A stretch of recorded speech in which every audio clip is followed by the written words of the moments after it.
Ο Ολυμπιακός προηγείται με 1-0 από το 4ο λεπτό με τον γκολ του Αλέξη Αλεξανδρή. Η Πάρμα δείχνει να μην μπορεί να αντιδράσει και ο κόσμος χάρηκε ιδιαίτερα για τον τρόπο με τον οποίο νωρίτερα ο Κριστιαν Καρεμπέ κατάφερε να ξεφύγει από το μαρκάρισμα του Γκρέικο. Η κάθετη παλιά για τον Γιαννακόπουλο που φεύγει σαν τρένο από την δεξιά πλευρά. Η σέντρα, ο Αλεξανδρής ανάποδο ψαλίδι. Ένα θεαματικότατο γκολ, κυρίες και κύριοι.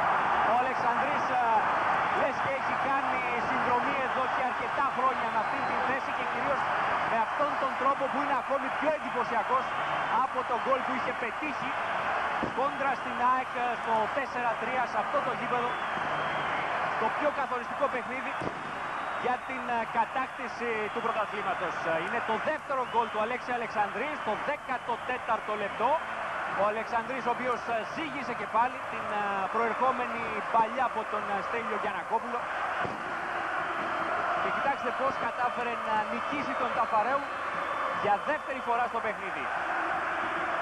Ένα καταπληκτικό γκολ, ο Ταφαρέου θεατής παρακολούθησε ανήμπορος να αντιδράσει την πορεία της μπάλας.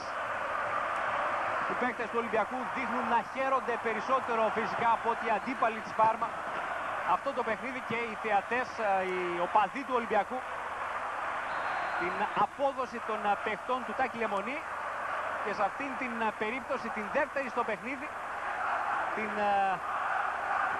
δυνότητα